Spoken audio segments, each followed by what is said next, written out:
Hello class, welcome back to our second session. And second session, we are going to continue our lesson, Jungle Phonics 3. So everyone, take out your Jungle Phonics 3 book and let's continue our lesson for today.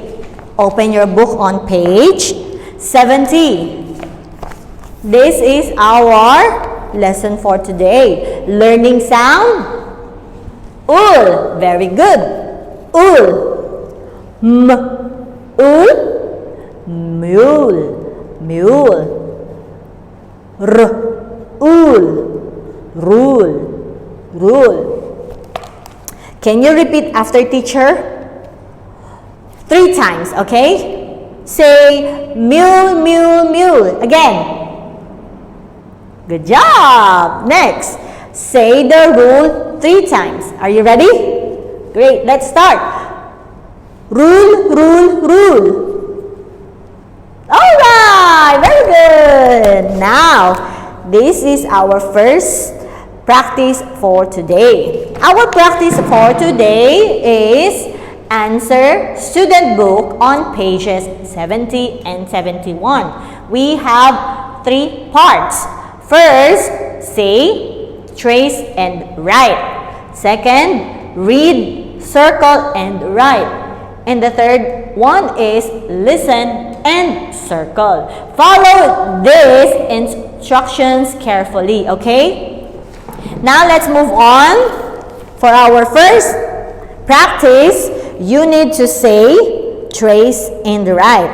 Say this sound, trace, and then write. Okay, so you need to take out your pencil, everyone. I have my pencil in here. Say this word, ul, ul, mule, mule. Then you need to write mule. Spell mule, everyone. M-U-L-E, mule. Well done. Next. Number 2 is ul, ul. Rule, rule. Then you need to write rule. Spell rule, everyone. R-U-L-E. Rule. Well done. Clap your hands. Good job. Next, let's move on to our second practice. Our second practice is on page 71. Okay? Now, in this part, you need to read, circle, and write. Read this picture. What picture is this? Rule. Very good. Rule begins letter R. So, you need to circle the correct sound. Is it sound ul or sound ol? Well done. So, circle this sound, sound ul, and then put them together. Write the correct word. Write R-U-L-E in here. Okay? Great job. Next, number 2. This picture is mule. Very good. Mule begins letter M. M sound M. M. And you need to circle the correct sound. Is it this sound, sound un, or this sound, sound ul? Very good, everyone. Circle this sound, sound ul, and write the correct word. You need to write letter M, letter U, letter L, and letter E in here. Alright, everyone? Great job! Clap for yourself!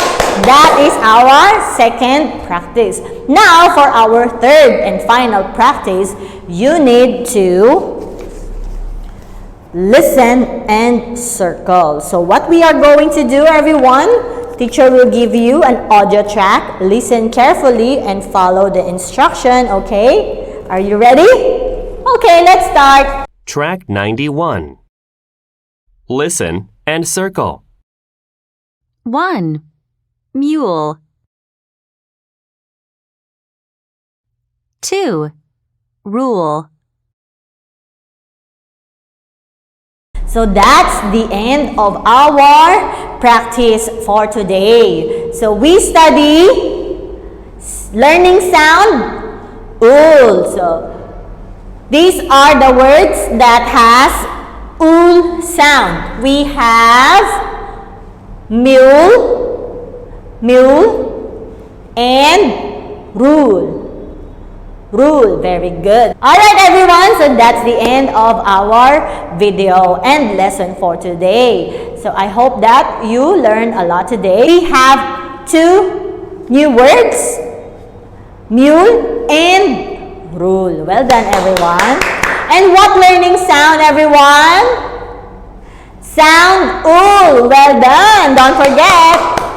Okay everyone, do not forget also to finish your classwork, you know already, and homework as well. Well done. So I'll see you again tomorrow everyone. Goodbye.